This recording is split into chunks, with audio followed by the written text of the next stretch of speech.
जो तो आज अपन लोग स्टार्ट करते हैं वर्क पावर एनर्जी का लेक्चर नंबर 6।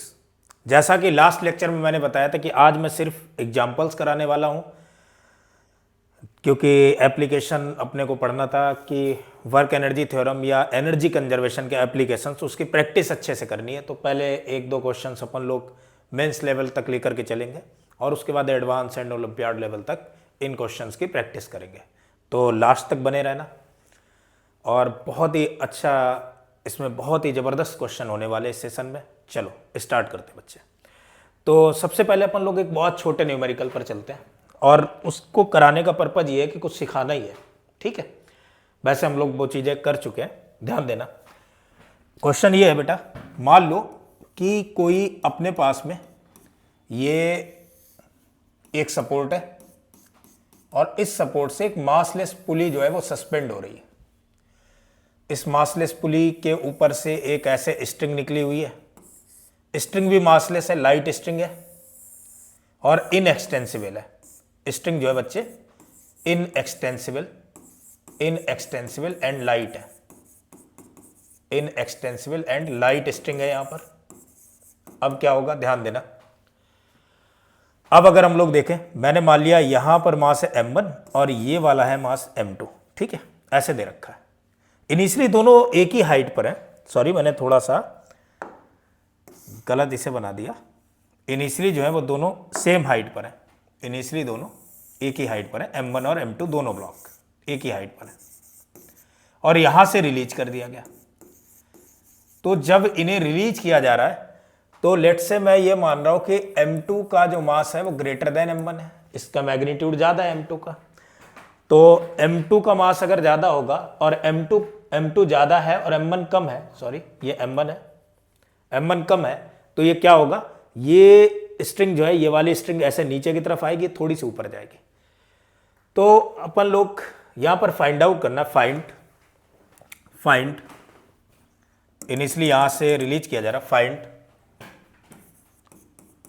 वेलोसिटी या speed of the blocks, speed of the blocks, find speed of the blocks, speed of the blocks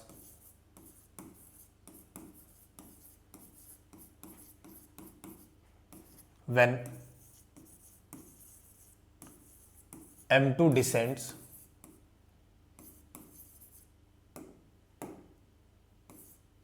sorry एक minute,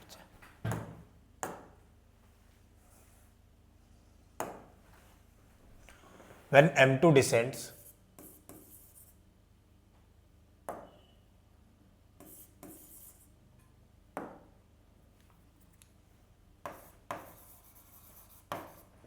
m2 descends through distance x,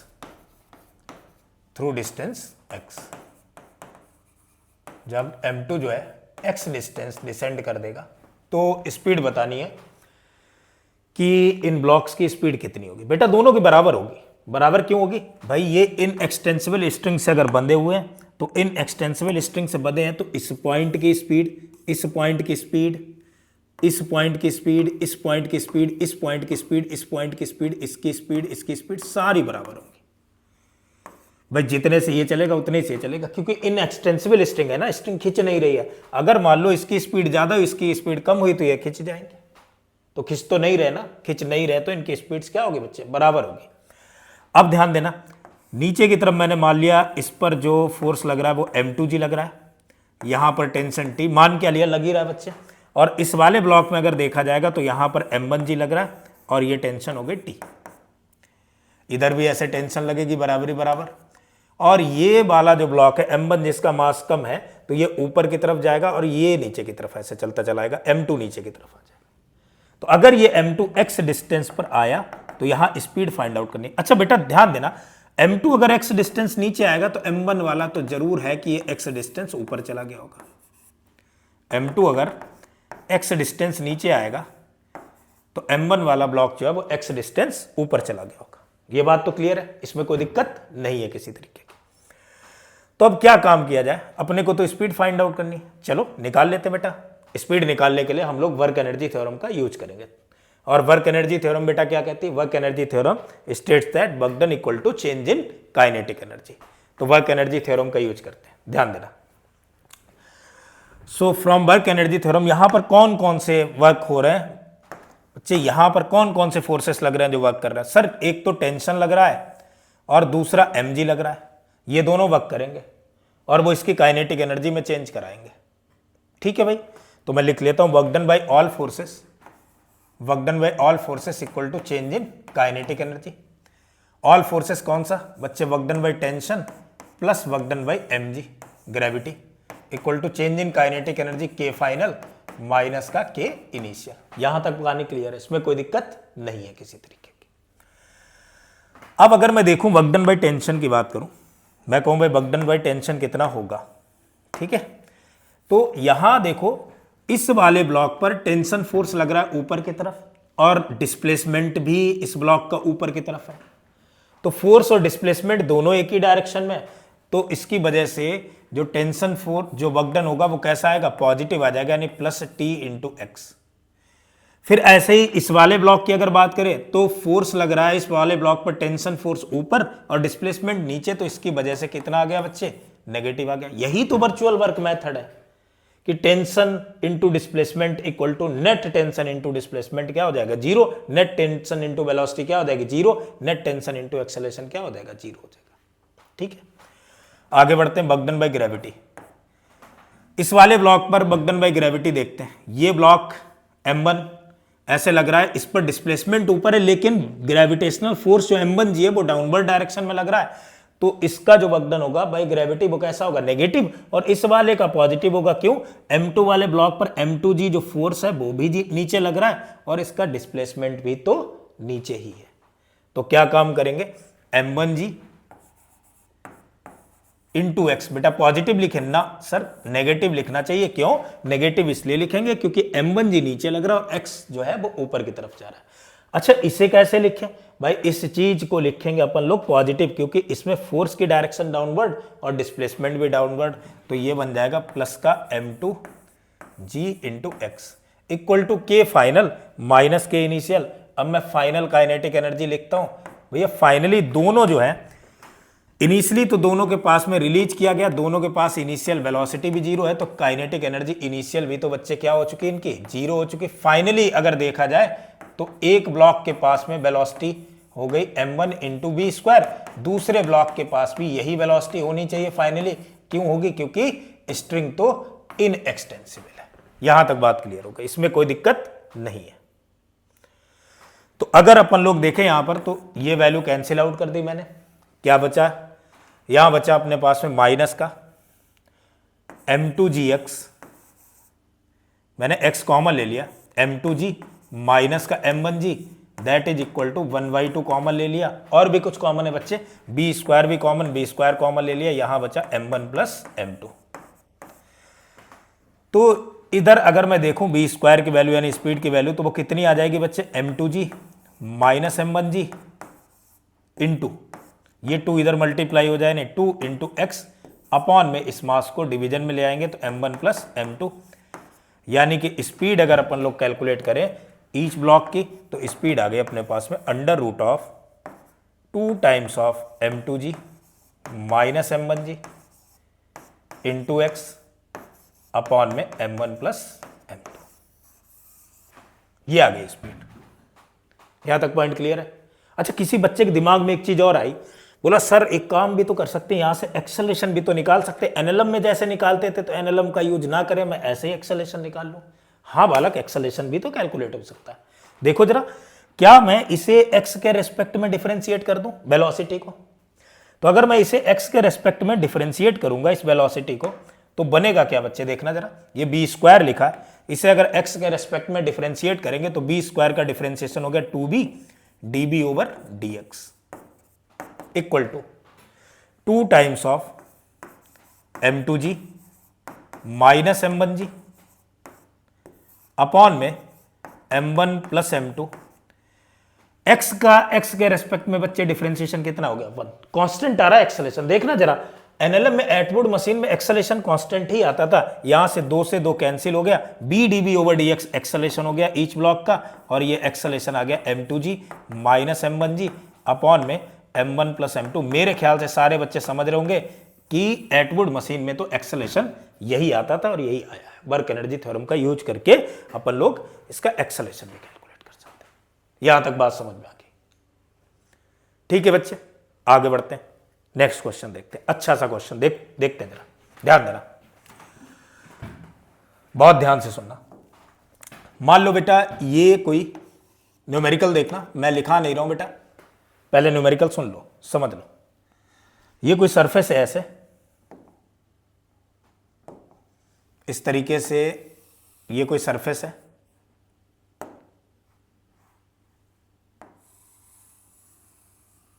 ये surface है,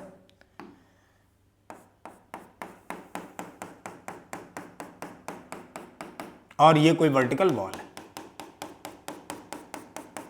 ये दो है, ठीक है। दोनों स्मूथ सरफेसेस हैं। स्मूथ मतलब कोएफिशिएंट ऑफ फ्रिक्शन जो है अपन लोग 0 लेकर के चलेंगे, ये मान करके चलते हैं, ठीक है। कोएफिशिएंट ऑफ फ्रिक्शन 0 है। हुआ क्या,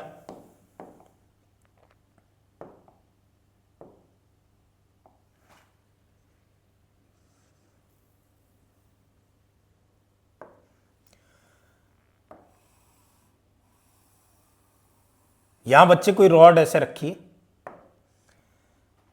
ये कोई रॉड है, ये रॉड मासलेस है बच्चे, इसका कोई मास नहीं है, लेकिन इससे 2 पॉइंट मास अटैच्ड है। एक यहां पर मास अटैच्ड है, एक यहां पर मास अटैच्ड है, और एक इस एंड पर मास अटैच्ड है। मैं एंड के नाम दिए दे रहा हूं, ये एंड ए और ये वाला एंड हो गया पी। ये रॉड जो है वो मासलेस है लेकिन रिजिड है बालक, मासलेस तो है लेकिन रिजिड है, ठीक है। इनिशियली ये दोनों चीजें रेस्ट में है, पूरा का पूरा सिस्टम रेस्ट में है, और यहां से रिलीज करा जा रहा, रिलीज्ड। ये जो मासेस है दोनों m है, ये भी m है बच्चे और ये भी m है, ठीक है। इनिशियल हाइट जो इसकी है बेटा वो h है, ये इनिशियल हाइट है और ये h है, ठीक है बालक। यहां तक पॉइंट क्लियर है। ये जो इनिशियल हाइट है बच्चे, ये इनिशियल हाइट है h के बराबर, ठीक है। अब क्या बोला गया है, ध्यान देना, बोला ये गया है। अब होगा क्या, देखो बच्चे, ये वाली जो रॉड है वो इधर की तरफ ऐसे गिरना चालू करेगी, ऐसे इस सरफेस पर ऐसे लुढ़कते हुए ऐसे चलेगी।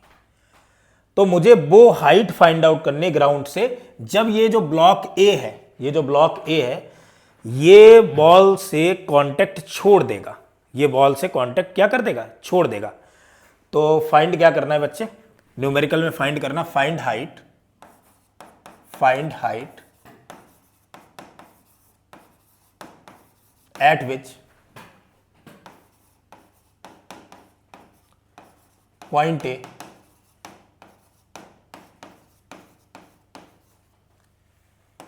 leaves the contact with wall, leaves the contact with wall। वो हाइट फाइंड आउट करनी। बच्चे जरा हम लोग इसके डायग्राम पर अगर ध्यान दें कि किस तरीके से क्या क्या कहानी बन रही होगी, इसका डायग्राम कैसे कैसे ये मोशन कर रहा होगा, अगर उस पर ध्यान दें तो कुछ ऐसा लगेगा। ध्यान देना बच्चे, इस तरीके से मैंने ये सरफेस बनाई, ये सरफेस है, यहां पर ये रॉड है, अभी इनिशियली ये ए है और ये बी है, ऐसे इससे रिलीज किया। रिलीज करने के बाद ये ए वाला जो है वो थोड़ी देर बाद यहां होगा और बी वाला कुछ यहां पर होगा, थोड़ी देर बाद ए वाला यहां होगा और बी वाला जो है चलते चलते चलते चलते यहां होगा कहीं, और लास्ट में कहीं ऐसे करके ये ऐसे करके गिरता हुआ इस तरीके से गिर जाएगा। भाई यहीं से कहीं सरफेस इसने छोड़ दी और सरफेस छोड़ने के बाद ये सीधे ऐसे गिर गया। बच्चे ऐसा नहीं है कि इसी के ऊपर स्लिप करता रहे, यहां तक मान लो स्लिप किया और उसके बाद ये गिर गया, गिरने के बाद ये ऐसा आ जाएगा कुछ इस तरीके का, ऐसी ट्रैजेक्टरी, कुछ ऐसी ट्रैजेक्टरी है इसकी। समझ में आ रही बात जो मैं बोल रहा हूं? ये ए वाला इधर है, बी वाला इधर है, ये वाला इधर, बी वाला इधर। पहले तो ये स्लिप करता हुआ आएगा, लेकिन एक टाइम ऐसा आएगा जब ये इसके ऊपर ऐसे गिर जाएगा। गिरने के पीछे रीजन भी है कि क्यों गिरेगा, समझो जरा कहानी। मैंने मान लिया किसी एंगल थीटा पर जब मैं पहुंचू, ये जो रॉड है, फिर से बना रहा हूं मैं जरा, मैंने मान लिया ये वाली जो रॉड है वो किसी एंगल थीटा पर पहुंची ऐसे,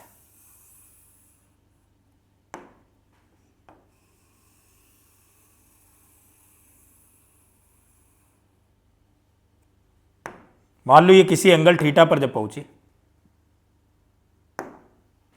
किसी एंगल थीटा पर ऐसे, तो जब ये यहां से हॉरिजॉन्टल से थीटा एंगल पर पहुंची है, तो मैंने लेट कर लिया कि इसके पास में वेलोसिटी है v1 और एक्सेलरेशन a1 है, और इसके पास में बच्चे वेलोसिटी है v2 और एक्सेलरेशन भी है इसके पास a2, इसके पास एक्सेलरेशन है बच्चे a1, ब्लॉक ए के पास। ठीक है, कोई दिक्कत नहीं। अब मैं बात करूं कि टेंशन किधर लगना चाहिए, तो बच्चा एकदम से बोले सर टेंशन तो इसी रॉड के अलोंग लगेगी, यानी इधर की तरफ मैंने एक टेंशन ये टी मान ली, मासलेस रॉड थी तो हर जगह टेंशन बराबर रहेगी, तो ये टी हो गई। यहां तक कहानी क्लियर है, कोई दिक्कत नहीं। मैं इनके कंपोनेंट लिखना चाह रहा हूं बालक। इसके अगर मैं कंपोनेंट लिखूं, बच्चे ध्यान से सुनना, ये एंगल अगर थीटा है तो ये वाला भी एंगल थीटा हो गया, तो इस तरफ अगर अपन लोग देखें तो एक कंपोनेंट इधर आ गया टी कॉस थीटा, और इधर की तरफ इसका एक कंपोनेंट आ गया टी साइन थीटा। अच्छा, केवल ये T cos theta T sine theta नहीं लग रहा, इसके ऊपर तो एक नॉर्मल रिएक्शन भी लगा, एंड दैट इज n2 मैंने मान लिया। ऐसे ही यहां पर होगा तो ये जो सरफेस है, इस सरफेस पर इधर की तरफ बच्चे देखो, अगर ये एंगल थीटा है तो ये वाला भी एंगल थीटा हो गया, तो इस तरफ तो लगा टी कॉस थीटा और इस तरफ नॉर्मल रिएक्शन लगा n1, ये नॉर्मल रिएक्शन हो गया n1। क्लियर है बात यहां तक? अच्छा, टी का एक कंपोनेंट इस तरफ भी लगेगा, that is equal to T sine theta, और इस पर एक नीचे की तरफ बच्चे लगेगा mg, और साथ में और क्या लगेगा, साथ मेरे बच्चे बोलेंगे कि यहां पर mg तो लग ही रहा है और इसका एक्सेलरेशन भी इस तरफ हो रहा है, एक इसका एक्सेलरेशन भी इस तरफ। ठीक है, इतनी सारी कहानी है। अब अगर मान लो ये टी कॉस थीटा फोर्स कम होता चला जाए, कैसे कम होगा सर, ये तो बढ़ेगा। भाई एक बात बताओ, यहां पर ये एंगल थीटा है और ये एंगल थीटा है, ये आगे की तरफ भाग रही, ये इससे इसे कांटेक्ट छोड़ना है इस सरफेस से। भाई ये बोला गया है कि जो ए है वो ए इस सरफेस से कांटेक्ट छोड़ दे, तो ए जो है वो सरफेस से कांटेक्ट कब छोड़ेगी, ए वाली जो है वो सरफेस से कांटेक्ट कब छोड़ेगी, यानी n1 की वैल्यू कब जीरो होगी, n1 की वैल्यू तब जीरो होगी जब टी कॉस थीटा की वैल्यू जीरो हो जाए। यानी कुछ ऐसी वेलोसिटी हो इसकी, इस तरफ इतनी तेज एक्सेलेरेशन हो कि ये वैल्यू जो है टी की वैल्यू ही खत्म करने के पर आ जाए, इसकी टेंशन इतना बैलेंस ना कर पाए। लेकिन सर समझ में नहीं आ रहा इसमें वर्क एनर्जी थ्योरम कैसे लगाए, बनाते बेटा। मैंने मान लिया कि अब ये जो है ये ब्लॉक यहां से स्मॉल h हाइट पर है, अब ये जो हाइट है वो स्मॉल h है। एक बार मैं इसके एनएलएम की इक्वेशंस लिखना चाह रहा हूं सारी, ध्यान देना बच्चे। इधर जो एक्सेलरेशन प्रोवाइड कर रहा है इस वाले एंड को, वो टी कॉस थीटा है। क्या मैं टी कॉस थीटा को मास इंटू एक्सेलरेशन ma2 लिख सकता हूं? बच्चे बोलेंगे हाँ सर बिल्कुल लिख सकते हैं आप एक्सेलरेशन इसे। क्या मैं इस n1 को टी कॉस थीटा के बराबर लिख सकता हूं? बच्चे बोलेंगे सर बिल्कुल लिख सकते हैं आप n1 को टी कॉस थीटा के बराबर। क्या मैं इन दोनों इक्वेशंस को इक्वेट कर दूं? बच्चे बोलेंगे हाँ सर बिल्कुल इक्वेट कर दो, यानी मैं लिख दूं n1 इक्वल टू, अगर इक्वेट करूंगा तो n1 की वैल्यू m इंटू a2 हो जाएगी। अब समझ में आया सर कि ये कांटेक्ट कैसे छोड़ सकता। अगर ये एक्सेलरेशन जीरो हो गया तो कांटेक्ट छोड़ देगी, समझो कहानी। अगर ये एक्सेलरेशन हो गया जीरो, a2 अगर जीरो हो गया तो कांटेक्ट छोड़ देगी। या उसका अपोजिट।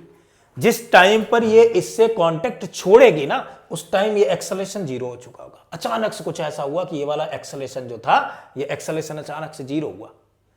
जैसे एक्सेलरेशन जीरो हुआ, उसने कांटेक्ट छोड़ दिया। अब वो इधर थोड़ी ना भागेगी, वो सट से ऐसे गिर जाएगी नीचे की तरफ, तभी तो एक्सेलरेशन जीरो हुआ। तो वही बता रहा हूं मैं, मुझे वही बताना है कि किस टाइम पर ये कांटेक्ट छोड़ेगी। अब समझो जरा कहानी। बेटा अगर n1 जीरो हुआ, अगर n1 जीरो हुआ, मतलब अगर ये कांटेक्ट छोड़ेगी तो ये नॉर्मल रिएक्शन क्या हो जाना चाहिए, जीरो। तो अगर n1 जीरो हुआ तो a2 जीरो होगा। भाई सोचो जरा, अगर n1 जीरो हुआ बच्चे, अगर n1 जीरो हुआ तो इसका मतलब क्या हुआ, n1 अगर जीरो हुआ, n1 अगर जीरो हुआ तो टेंशन जीरो हुई। यार देखो, n1 अगर जीरो हुआ तो टेंशन जीरो हुई, और अगर टेंशन जीरो हुई तो t cos थीटा किसके इक्वल है, ma2 के इक्वल है, तो a2 भी जीरो हुआ। और अगर a2 जीरो हुआ बेटा, जहां पर एक्सेलरेशन जीरो होगा वहां पर ब्लॉक की वेलोसिटी तो क्या होगी, मैक्सिमम होगी, तो वहां v2 क्या होगा, मैक्स होगा।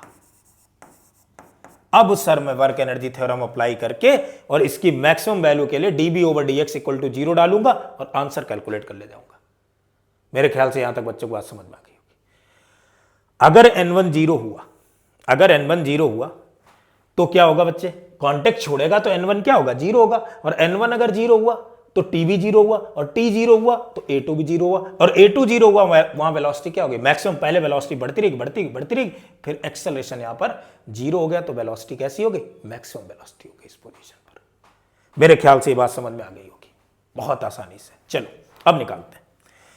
तो अब मैं वर्क एनर्जी थ्योरम अप्लाई करूं जब ये h हाइट पर, तो वर्क एनर्जी थ्योरम बेटा क्या कहती है, या कंजर्वेशन ऑफ एनर्जी भी लगा दूं तो भी कहानी बन जाएगी। सो कंजर्वेशन ऑफ एनर्जी क्या कहती है बेटा, इनिशियल इसके पास में, इनिशियल इसके पास में, यहां पर इनिशियल पोजीशन है, इनिशियल पोजीशन पर दोनों रेस्ट में थे, केवल इनके पास पोटेंशियल एनर्जी थी बच्चे। इसकी, इसे अगर मैंने रेफरेंस लेवल मान लिया तो इसकी पोटेंशियल एनर्जी तो जीरो है, इसके पास है कितनी है, मेरे बच्चे बोलेंगे सर इसके पास तो पोटेंशियल एनर्जी तो mgh है। या मैंने अभी एनर्जी कंजर्वेशन पोटेंशियल एनर्जी नहीं पढ़ाई है, तो मैं वर्क एनर्जी थ्योरम से ही बता दे रहा हूं बच्चे। ऊपर की तरफ यहां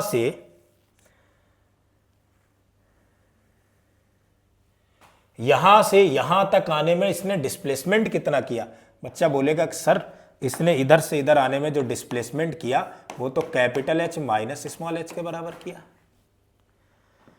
तो अब मैं लिखूंगा work energy theorem, work done by all forces equal to change in kinetic energy. ठीक है, so work done by all forces from work energy theorem, from work energy theorem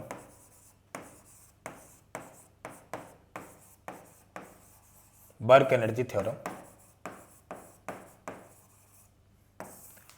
work done by all forces equal to change in kinetic energy. सारे forces की वजह से जो work done होगा वो किसके इक्वल होगा, काइनेटिक एनर्जी में चेंज के बराबर होगा।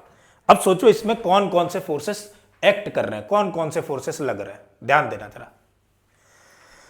मैं अगर यहां ध्यान दूं तो यहां बहुत सारे फोर्सेस लग रहे हैं। एक तो वर्क डन बाय ग्रेविटी हो रहा है, हाँ सर हो रहा है। वर्क डन बाय नॉर्मल देखेंगे, बिल्कुल सर देखेंगे। वर्क डन बाय टेंशन देखेंगे, बिल्कुल सर देखेंगे। और कोई भी फोर्स लग रहा है, नहीं सर बस इतने ही फोर्स हैं। Equal to change in kinetic energy, यानी final kinetic energy minus initial kinetic energy. अब समझो जरा बच्चे, मैं वर्क डन बाय नॉर्मल और टेंशन अगर देखूं तो जीरो आएगा। क्यों आएगा सर जीरो, इसकी वजह से जितना एक्स एक्सिस में ये डिस्प्लेस होगी उतना ये इधर की तरफ एक्स एक्सिस में डिस्प्लेस होगी, इसकी वजह से वर्क डन पॉजिटिव, और इस वाले की वजह से वर्क डन कैसा हो गया, नेगेटिव हो गया। तो वर्क डन बाय टेंशन तो जीरो हो गया। बिल्कुल सही बात sir, work done by tension क्या होगा, जीरो हो जाएगा। तो क्या काम करें सर, क्या मैं work done by normal reaction निकालूं, हाँ जी, work done by normal reaction भी क्या हो जाएगा बच्चे, जीरो हो जाएगा work done by normal reaction भी। तो work done by tension zero, work done by normal reaction भी क्या हो चुके हैं, जीरो। अब बात आ रही किसकी, और वैसे भी जीरो होते थे। ग्रेविटेशनल, मैं केवल ग्रेविटेशनल की वजह से वर्क डन निकालने में इंटरेस्टेड हूं, तो वर्क डन बाय ग्रेविटेशनल, ऊपर से वो देखो ब्लॉक आया mg, फोर्स नीचे की तरफ एक्ट किया और कितना इसने डिस्प्लेसमेंट किया बेटा, h माइनस एच के बराबर, equal to change in kinetic energy. Kinetic energy में बच्चे कितना चेंज हुआ, half m into b1 square. भाई इस पोजीशन पर जब पहुंचा, ये वाला ब्लॉक जहां पर छोड़ रहा है इसकी वेलोसिटी b1 है और दूसरे वाले की वेलोसिटी लेट से b2 है, b2 square. Change in kinetic, initial kinetic energy कितनी थी, वो तो रिलीज हुए थे सर, उनकी इनिशियल काइनेटिक एनर्जी क्या हो चुकी, 0 हो चुकी है। ठीक है, तो मैं लिखे दे रहा हूं mgh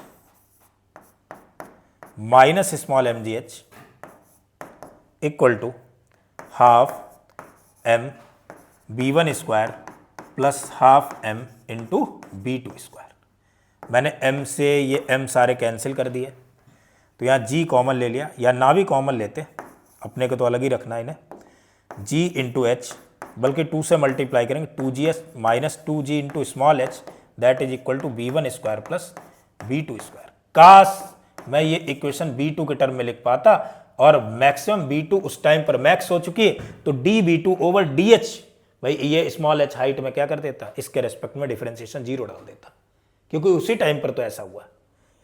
लिख लेंगे बच्चे, ये कोई बड़ी बात नहीं। क्यों नहीं बड़ी बात है सर, एनएलएम तो हम लोग पढ़ ही चुके हैं, और एनएलएम में जो रॉड कांस्टेंट पढ़ा था वो कुछ ऐसा था कि अगर इसकी वेलोसिटी इस डायरेक्शन में v1 है, ये एंगल थीटा है, ये एंगल 90 माइनस थीटा है, तो रॉड के अलोंग इसकी वेलोसिटी इधर बच्चे v1 साइन थीटा हो गई।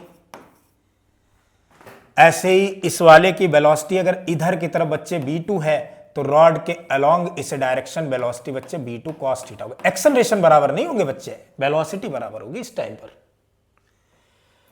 तो अब देखो ये रॉड जो है वो कैसी है, वो रॉड तो रिजिड है, रिजिड है तो इसका मतलब जितना ये पॉइंट जितनी वेलोसिटी से चलेगा उतनी ये चलना चाहिए। अगर मान लो ये ज्यादा चल गया ना, ये ज्यादा अगर चल गया तो रॉड तो खिंच जाएगी, ये ज्यादा चला ये कम चला रॉड खिंच गई, या ये कम चला ये ज्यादा रॉड स्लैक हो गई। तो रॉड तो रिजिड है ना, रिजिड है तो इसके अलोंग वेलोसिटी क्या होनी चाहिए, बराबर होनी चाहिए, बात मैं पहले बता चुका था। तो यहां पर मैं क्या लिख दूंगा बच्चे, तो यहां पर मैं लिख दूंगा कि b1, मैं लिखूंगा b1 b2 cos theta equal to b1 sin theta, यानी मैं b1 की वैल्यू लिख सकता हूं यहां पर, b1 इक्वल टू आ जाएगा b2 cot theta, b2 cot theta. ये b1 की वैल्यू आ गई, क्या आ गई b1 की वैल्यू बालक, b1 की वैल्यू आ गई b2 cot थीटा। ठीक है, कोई दिक्कत नहीं, बहुत बढ़िया, बहुत अच्छी बात, ध्यान देना बच्चे। अब क्या काम करा जाए सर, अभी कोई दिक्कत नहीं, मैं लिख देता हूं यहां पर वैल्यू इसकी पुट कर देता हूं। तो ये बना 2g into capital H minus 2g into small h equal to b1 square plus b2 square. b1 square की जगह लिख सकता हूं मैं b2 स्क्वायर, b1 स्क्वायर की जगह क्या लिख सकता हूं बच्चे, b1 स्क्वायर की जगह लिख सकता हूं मैं b2 स्क्वायर और cot square theta plus b2 square. इसे और आगे सॉल्व करेंगे, देन यहां से बन जाएगा 2g capital H minus 2g times of small h, b2 square मैंने कॉमन ले लिया, बचा 1 प्लस कॉट स्क्वायर थीटा, ये बचा 1 प्लस कॉट स्क्वायर थीटा। यहां तक बात क्लियर है, ठीक है, कोई दिक्कत नहीं। अब क्या करें सर, क्या 1 plus cot square theta cosec square theta के बराबर होता, बिल्कुल सर, ये बात तो बिल्कुल सही है। तो b2 square cosec square theta that is equal to the 2gh minus 2g into small h। Very good, बहुत बढ़िया। क्या मैं इस कॉट थीटा को सर, क्या मैं इस कॉट थीटा को, इस कॉट थीटा को, ये जो कॉट थीटा, ये एंगल थीटा जो बना था, क्या कॉट थीटा को मैं बेस अपॉन में, कॉट थीटा नहीं कॉसेक थीटा को क्या मैं हाइपोटेनस अपॉन में दिस हाइट h लिख सकता हूं, स्मॉल h। हाइपोटेनस मींस इसकी रॉड की लेंथ l अपॉन में h। हाँ सर बिल्कुल लिख सकते हो। तो मैंने लिख दिया यहां पर कॉसेक थीटा की जगह ये 2g into capital H minus 2g into small h equal to b2 square और कॉसेक स्क्वायर थीटा की जगह हाइपोटेनस अपॉन में perpendicular and perpendicular is small h square. Very good, बहुत बढ़िया, बहुत बढ़िया बन गया। इस टर्म को इस तरफ लेकर के जाएंगे बच्चे, तो जो कॉमन है उसे हटा लेंगे। या कॉमन क्या टर्म है? बच्चे कहेगा सर कॉमन तो है, एक तो 2g कॉमन है। यस सर, बिल्कुल कॉमन है। दूसरा अपने पास में ये जो एल स्क्वायर है अपॉन में आ गया, ये कॉमन है कांस्टेंट। एच स्क्वायर का इससे मल्टीप्लाई कर देंगे तो capital H into H square minus H square का इससे मल्टीप्लाई करेंगे then H cube equal to b2 square. ये बन गया। तो b2 की वैल्यू सर क्या आनी चाहिए? अरे यार b2 की वैल्यू कितनी आ जाएगी? अंडर रूट आ जाएगा। तो under root of 2g upon में एल स्क्वायर, 2g अपॉन में L square times of capital H square minus H cube, ये पूरा रूट के अंदर आ गया equal to b2। Sir b2 max हो उसके लिए इसका डिफरेंशिएशन किसके इक्वल कर देंगे? 0। क्यों कर रहे हैं? अभी मैंने बताया बच्चा, जहां पर b2 मैक्स होगा वहां पर एक्सेलरेशन क्या होगा? 0। और a2 जहां पर 0 होगा वहां पर क्या हो रहा था? टेंशन 0। और जहां टेंशन 0 थी वहां तो नॉर्मल रिएक्शन 0 हो गया था। तो जब नॉर्मल रिएक्शन 0 है ना, उसी टाइम पर इसने सरफेस ही छोड़ी है। तो अब क्या लिखेंगे बच्चे? अब लिख देंगे अपन लोग dv2 over dh equal to 0 for b2 max, क्योंकि इसी टाइम पर वेलोसिटी जो है, ये जो b2 की वैल्यू है वो मैक्सिमम है। ठीक है, अब तो सर बड़ा आसान काम है, बना ले गया क्वेश्चन। क्या होना चाहिए? डिफरेंशिएट इसे कर रहे बेटा h के रेस्पेक्ट में। पहले तो इसको डिफरेंशिएशन करने से अच्छा है कि इस पूरे फंक्शन का ही डिफरेंशिएशन कर लो जो वेरिएबल है, बाकी से कोई मतलब ही नहीं, इस फंक्शन का डिफरेंशिएशन कर लेते हैं। या करोगे भी तो अपॉन में आ जाएगा, उधर पहुंचेगा, खत्म कहानी। तो इसका डिफरेंशिएशन कर लेते हैं। सो एच स्क्वायर का h के रेस्पेक्ट में differentiation 2h minus H cube का हो जाएगा बच्चे 3h स्क्वायर इक्वल टू 0। क्या आ जाना चाहिए भाई? एक तो h इक्वल टू 0 आएगा जो कि होगा नहीं। एक h की वैल्यू क्या आ जाएगी वो अपन लोग कैलकुलेट कर लेते, तो यहां बन जाएगा 2h into H equal to 3 times of small h square, इससे कैंसिल हो गया। सो स्मॉल h की वैल्यू आ गई 2h/3। मतलब 2h/3 हाइट पर आकर के ये क्या काम करेगा? सरफेस से कांटेक्ट छोड़ देगा। मेरे ख्याल से इतनी सी बात बच्चों के समझ में आ गई होगी। बहुत अच्छे से ये न्यूमेरिकल मैंने बताने की कोशिश की वाला। आगे बढ़ जाते हैं, ये बात समझ में आ गई होगी। देखते हैं, इतनी सी बात समझ में आ गई होगी। जो भी बात ना समझ में आई हो वो कमेंट में डाल देना बच्चे। और मेरे ख्याल से समझ में आ गया हो, अच्छा न्यूमेरिकल था, अच्छे से काम किया अपन लोगों ने। अब अगले न्यूमेरिकल पढ़ते हैं। ठीक है बच्चे, देखते हैं, ध्यान दो। मान लो एक स्प्रिंग है, ऐसे दो ब्लॉक हैं, लेट से दो ब्लॉक है। एक ब्लॉक है M1 और दूसरा ब्लॉक है M2। ये एक किसी रफ सरफेस पर ऐसे रखे हैं, ये रफ सरफेस पर रखे हैं। And coefficient of friction between the rough surface and the blocks is mu. दोनों के लिए स्प्रिंग अभी अपनी नेचुरल लेंथ पर है, स्प्रिंग अपनी अभी नेचुरल लेंथ पर है। एंड स्प्रिंग कांस्टेंट इज के, स्प्रिंग कांस्टेंट जिसका कितना बच्चे? के बराबर है। तो इस पर कितना मिनिमम फोर्स लगाया जाए कि M1 वाला स्लाइड करना स्टार्ट कर दे, जस्ट स्लाइड करना स्टार्ट करे। ठीक है, मिनिमम फोर्स की वैल्यू बतानी for which M1 could be slide. ठीक है, फाइंड इस वाले पर मिनिमम वैल्यू ऑफ F बतानी। Find minimum force applied on block M2 for which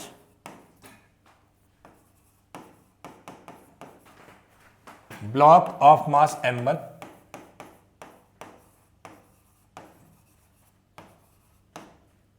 could slide। निकालते हैं बच्चे, कोई बड़ी बात नहीं। समझना, इसके भी कॉन्सेप्ट को समझना बहुत बेसिक चीज है। देखना ध्यान से। ऐसे मैंने ये सरफेस बनाई, यहां ये M1 है, ये रे स्प्रिंग और ये रहा M2। पहले ये एफ फोर्स लगाया, एफ फोर्स लगाने पर बेटा पहले स्प्रिंग नहीं खींचेगी, पहले स्प्रिंग नहीं खींचेगी। क्यों? क्योंकि मैं एफ फोर्स लगाऊंगा, अभी इस पर फ्रिक्शन फोर्स लगेगा पीछे की तरफ, और वो फ्रिक्शन स्टैटिक है। धीरे धीरे मैं फोर्स बढ़ाता चला जा रहा हूं, ये फ्रिक्शन बढ़ता चला जा रहा है। भाई applied force static friction applied के बराबर होता है। तो पहले ये फोर्स फ्रिक्शन फोर्स को सेटिस्फाई करेगा, और जब फ्रिक्शन फोर्स अपना सेटिस्फाई हो जाएगा उसके बाद फिर मुझे और इतना फोर्स लगाना पड़ेगा कि इसमें kx आ जाए। फिर क्या आएगा बेटा, इधर की तरफ ये इधर kx लग रहा होगा और इसमें इस तरफ kx लग रहा होगा। अब क्या होगा, अब ये kx जो है इस ब्लॉक के फ्रिक्शन को पहले सेटिस्फाई करेगा धीरे धीरे धीरे। एक टाइम ऐसा आएगा जब ये kx इतना बढ़ चुका होगा कि इसकी लिमिटिंग कंडीशन को क्रॉस कर दे, उसी टाइम पर ये स्लाइड कर जाएगा। ये बात मेरे ख्याल से समझ में आ गई होगी। एक टाइम ऐसा आएगा जब इसकी लिमिटिंग कंडीशन को क्रॉस कर देगा, उसी टाइम पर ये स्लाइड करना स्टार्ट कर देगा।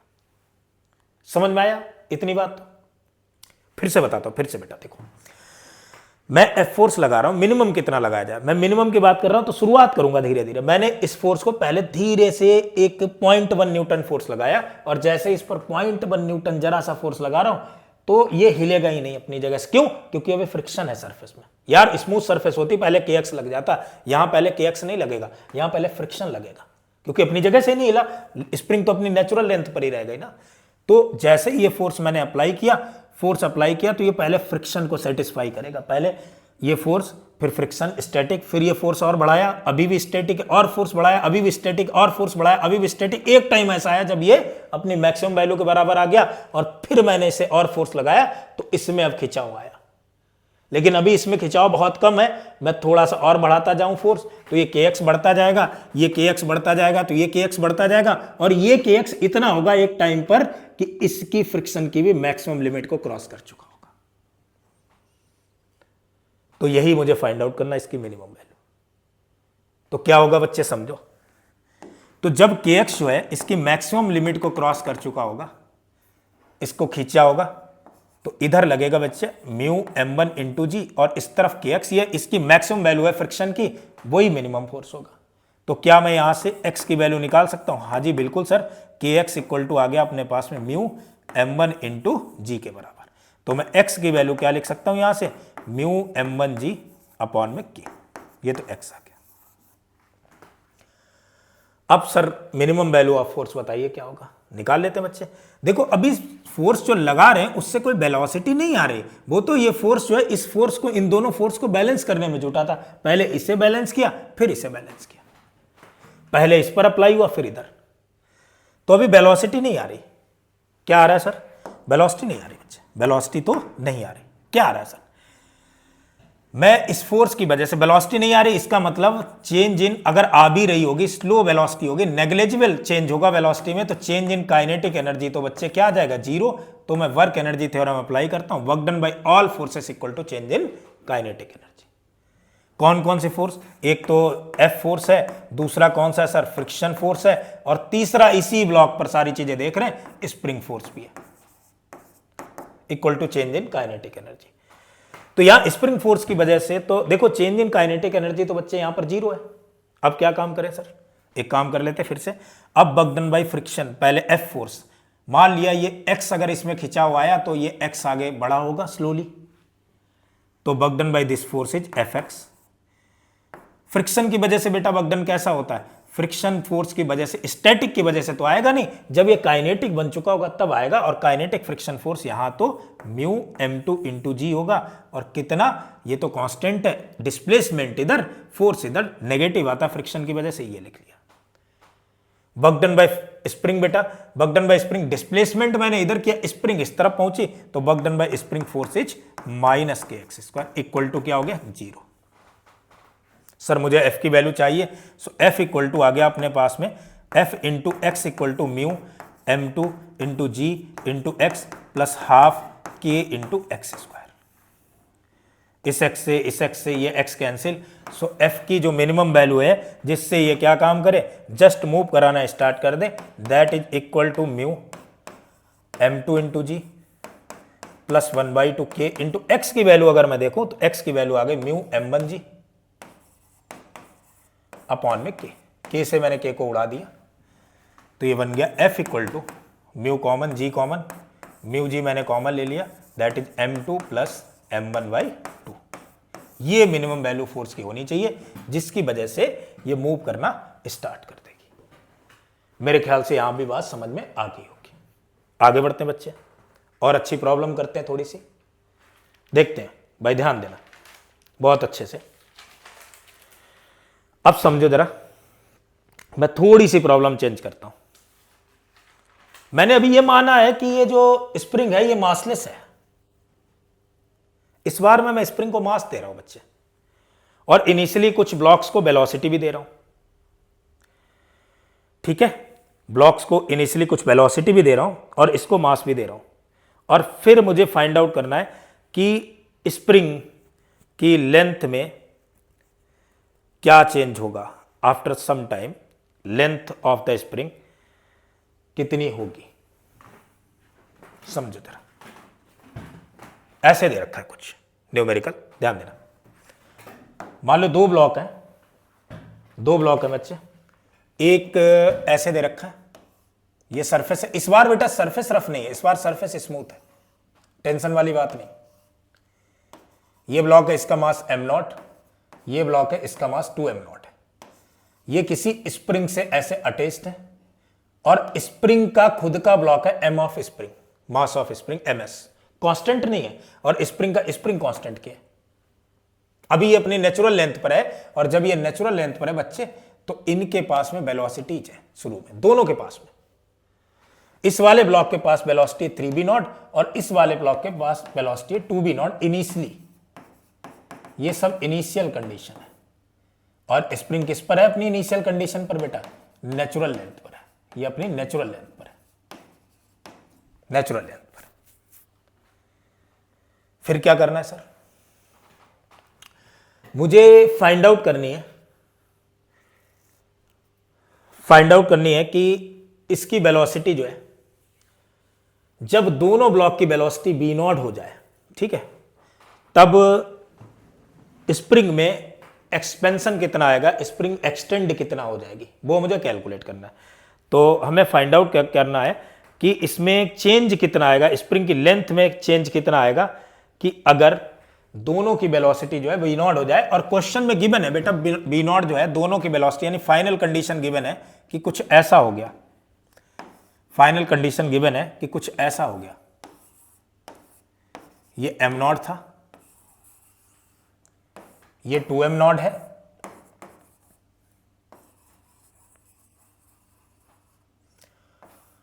और ये वाली जो है वो इस तरफ b0 से चल रही है, और ये इस तरफ b0 से चलने लगी। फाइनल कंडीशन कुछ ऐसी हो गई।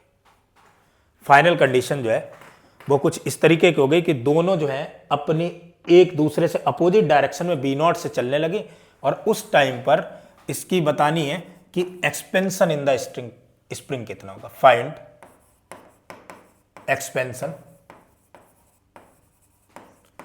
इन स्प्रिंग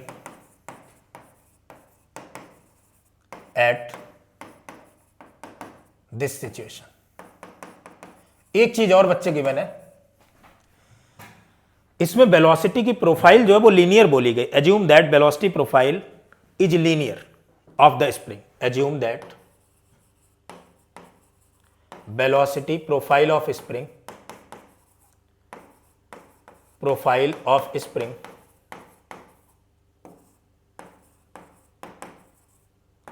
इज लीनियर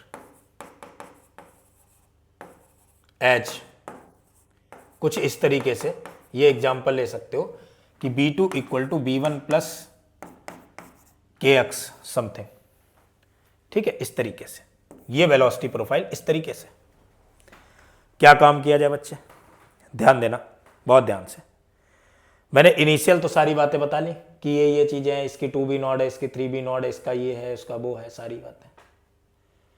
अब स्प्रिंग की x डिस्टेंस दूर पर हम लोग वेलोसिटी की बात करेंगे। ध्यान देना, पहले वेलोसिटी बनाते हैं, क्योंकि यहां इसका मास है तो इस स्प्रिंग की भी काइनेटिक एनर्जी होगी। भाई स्प्रिंग में पोटेंशियल एनर्जी तो होगी, स्प्रिंग में काइनेटिक एनर्जी भी होगी, क्योंकि स्प्रिंग की भी वेलोसिटी है और वो ऐसे लीनियरली वेरी कर रही। तो कैसे बनाई जाए वेलोसिटी, ध्यान देना बच्चे। मैं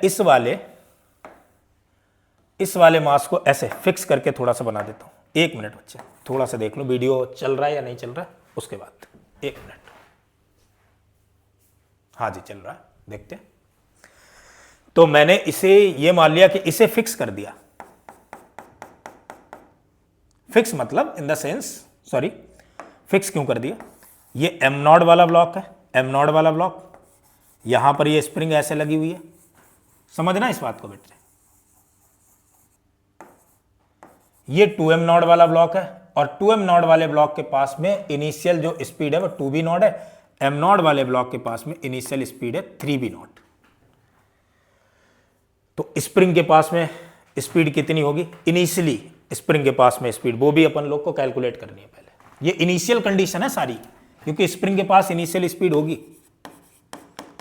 भाई मैं वर्क एनर्जी थ्योरम में चेंज इन काइनेटिक एनर्जी तभी तो लिख पाऊंगा जब मुझे इनिशियल और फाइनल काइनेटिक एनर्जी पता हो। तो मैंने मान लिया कि यहां से x डिस्टेंस दूर इसकी स्पीड है v। कैसे लिखें सर इस चीज को, लिख सकते हैं बच्चे, देखो 3b naught minus 2b not, इसकी नेचुरल लेंथ अगर अपन लोग l लेट कर लें, हाँ गिवन भी है कि natural length of the spring is l, ये गिवन है, ठीक है। तो अगर स्प्रिंग की नेचुरल लेंथ l है तो क्या सर मैं ये लिख सकता हूं कि 3b naught minus 2b not, linearly depend कर रहा अपॉन l, ग्रेडियंट बराबर होता है लीनियरली में, equal to 3b naught minus b upon में ये डिस्टेंस x। मैं b की वैल्यू यहां से कैलकुलेट करूंगा तो ये बचा b naught by l times of x equal to 3b naught minus v इस तरफ ले आएंगे, देन b इक्वल टू आ गया बच्चे अपने पास में, ये b इस तरफ आ गया तो ये बना b naught by l times of x plus 3b not. ये स्पीड आ गई। ये इनिशियल किसी पोजीशन x पर स्प्रिंग की स्पीड है, ठीक है। फाइनल स्पीड, फाइनल जब पोजीशन बनी होगी कुछ ऐसी, तब क्या होगी, तो ये इनिशियल थी। मैं फाइनल डायग्राम भी बनाता हूं, बच्चे बहुत ध्यान से सुनना। जिन बच्चों को अगर स्किप करना है तो ये क्वेश्चन स्किप कर सकते हैं। आगे जब मैं वर्क एनर्जी पावर कंप्लीट कर लूंगा तो एक सेशन जरूर ऐसा कराऊंगा जिसमें ओलंपियाड लेवल की बहुत जबरदस्त प्रॉब्लम हो, लेकिन समझा आसानी से दूंगा। तो जो स्किप करना चाहते हैं वो स्किप कर सकते हैं, नीट वाले बच्चे इस चीज को स्किप कर सकते हैं, ध्यान देना। अब मैं फाइनल पोजीशन की बात करूं तो फाइनल पोजीशन कुछ ऐसी है कि यहां पर वेलोसिटी बी नॉट इधर की तरफ है और इसकी ये वेलोसिटी बी नॉट इस तरफ है, ऐसे है फाइनल पोजीशन ये रही। और इस फाइनल पोजीशन पर अगर मैं वेलोसिटी कैलकुलेट करूं जाकर फिर से x डिस्टेंस दूर किसी लेंथ पर ले जाकर के, तो वो भी ऐसे ही एक फंक्शन बनना चाहिए, and that is equal to किसके इक्वल बनेगा बच्चे, वो बन जाएगा अपने पास में b इक्वल टू माइनस का b naught plus 2b naught by l times of x, ऐसे l लेंथ लेकर के ऐसे बनाते हैं। ये फाइनल सिचुएशन हो गई, एक्सिस में x डिस्टेंस दूर कोई अगर ऐसे एक्सपेंशन हुआ, इस तरीके से इसकी वेलोसिटी प्रोफाइल है। अब सर क्या किया जाए, कुछ मत करो बच्चे, अब तो सिर्फ और सिर्फ एनर्जी कंजर्वेशन लगा दो, initial energy equal to final total energy, ठीक है। ये पूरी कहानी है। तो अब एनर्जी कंजर्वेशन से देखते हैं। तो फ्रॉम एनर्जी कंजर्वेशन, अच्छा खासा क्वेश्चन है ये। So from energy conservation, from energy conservation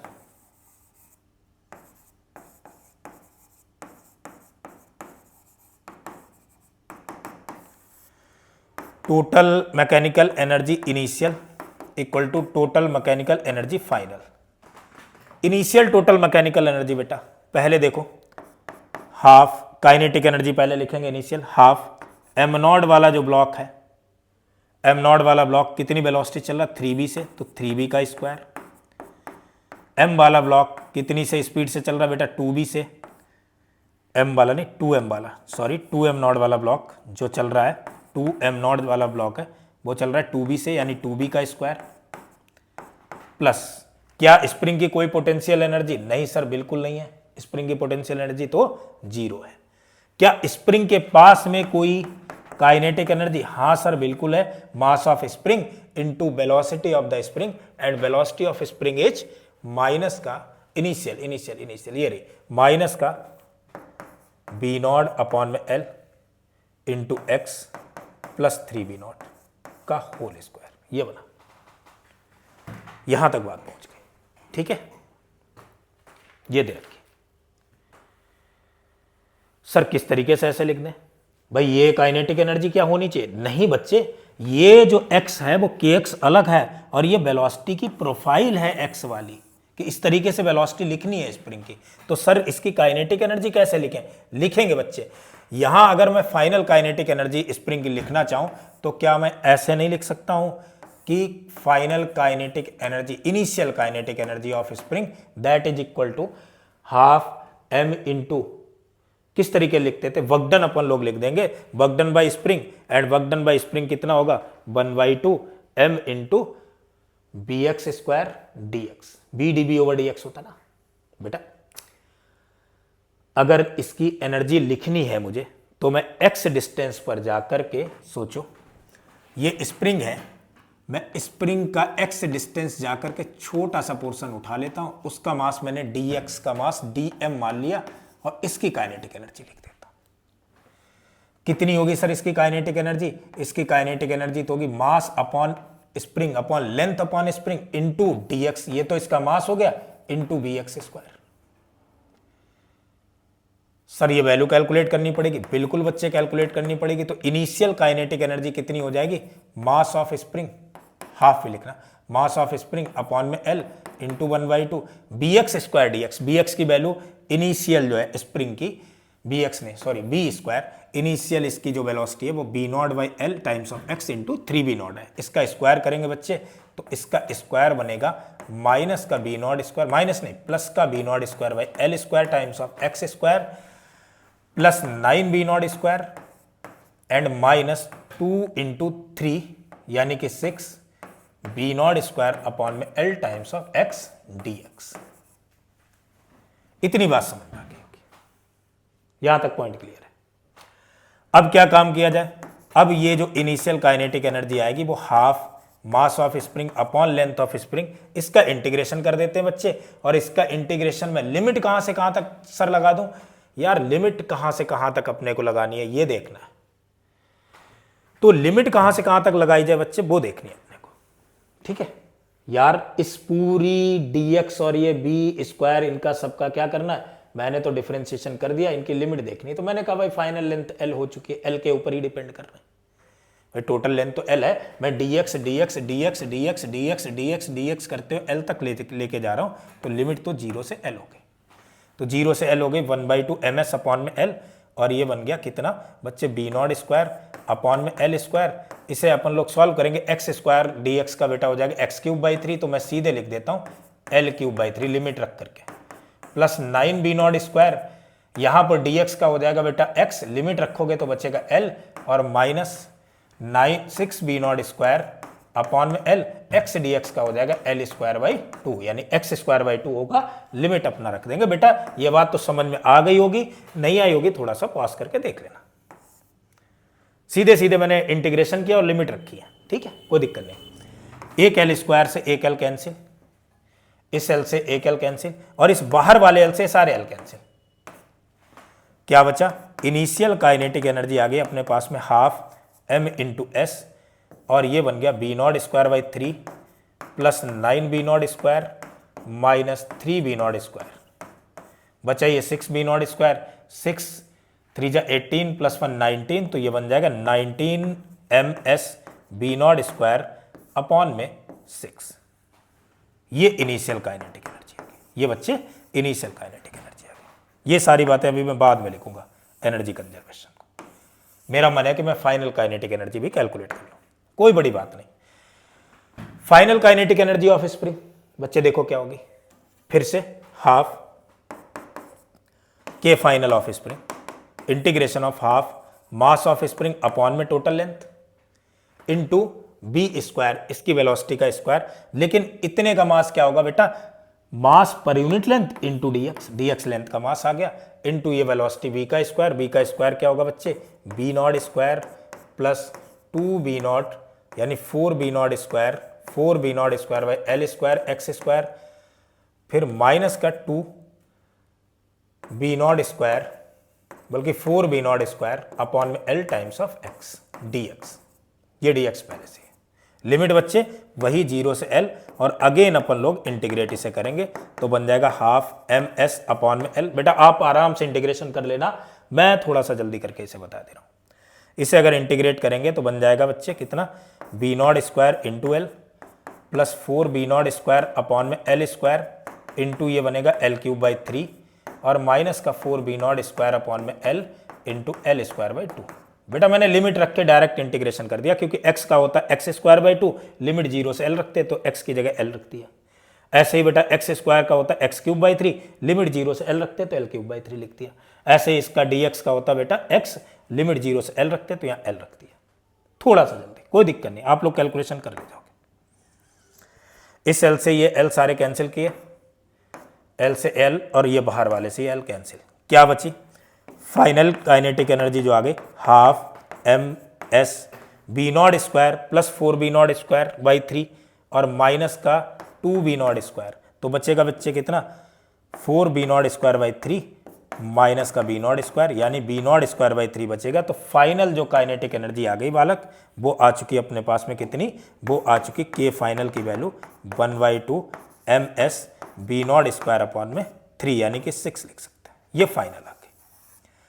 sir अब तो सारी चीजें पता लग गई, initial kinetic energy of spring, final kinetic energy of spring, initial kinetic energy of blocks, final kinetic energy of blocks, और मुझे तो स्प्रिंग में कितना चेंज हुआ है उसकी लेंथ में वो निकालना है, तो सीधे सीधे एनर्जी कंजर्वेशन लगाएंगे और आंसर निकाले जाएंगे।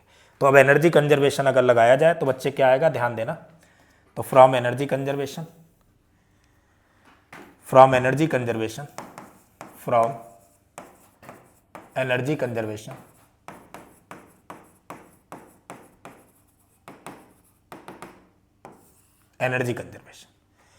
Initial kinetic energy of block half, जिस ब्लॉक का मास m0 है उसकी वेलोसिटी 3v0 है तो 3v0 स्क्वायर प्लस दूसरा जो ब्लॉक है उसकी इनिशियल वेलोसिटी बेटा जिसका मास 2m0 है उसकी वेलोसिटी थी बेटा 2v0 का स्क्वायर। क्या स्प्रिंग की भी इनिशियल काइनेटिक एनर्जी थी? हाँ बच्चे, स्प्रिंग की initial kinetic energy 19 ms b0 square by 6, ये कैलकुलेट करिए इनिशियल। और final kinetic energy of spring ms b0 square by 6 plus final kinetic energy of block m0, इसकी भी वेलोसिटी b0 हो गई थी और दूसरा जिसका मास 2m0 था उसकी भी वेलोसिटी b0 स्क्वायर हो गई थी, और स्प्रिंग की पोटेंशियल एनर्जी हाफ के एक्स स्क्वायर। इतनी सारी बातें बनी, मुझे तो x की वैल्यू कैलकुलेट करनी है, सिंपल सारी बातें हो गई। चलो सारे टर्म अपन लोग इधर लिए जाते हैं, क्या बचेगा, तो हाफ के एक्स स्क्वायर इक्वल टू देखना बच्चे, ये बना 9 m b0 square by 2 plus 4 2 जा 8 m b0 square by 2 plus minus m b0 square by 2 2m b0 square by 2 यानी 3m b0 square by 2 m0 b0 square by 2, फिर plus 19 and -1 कितना बचेगा 18, बचेगा कितना 3, तो 3 ms b0 स्क्वायर ये बन गया इक्वल टू हाफ के एक्स स्क्वायर। मैं 2 ऐसे कैंसिल करूंगा तो यहां 2 का मल्टीप्लाई हो जाएगा यानी ये 6 हो जाएगा। कितना हो गया बच्चे, 9 और 8 17 में से 3 गए, कितने बचे 14, यानी 14 m0 b0 square plus 6 ms b0 square equal to k x square. So x की वैल्यू आ गई under root of 14 m0 plus 6 ms upon में k, और b0 स्क्वायर का जो रूट होगा वो कितना आ जाएगा बेटा b0 आ जाएगा। ये अपना फाइनल आंसर आ गया बेटा। ये बात मेरे ख्याल से समझ में आई होगी, तो जिसको भी स्किप करना है वो लोग स्किप भी कर सकते हैं, लेकिन अगर जिन्हें ओलंपियाड लेवल तक प्रॉब्लम्स देखनी है वो इस चीज़ को देख सकते हैं। तो अब कल अपन लोग दूसरा लेक्चर देखेंगे, तब तक के लिए थैंक यू।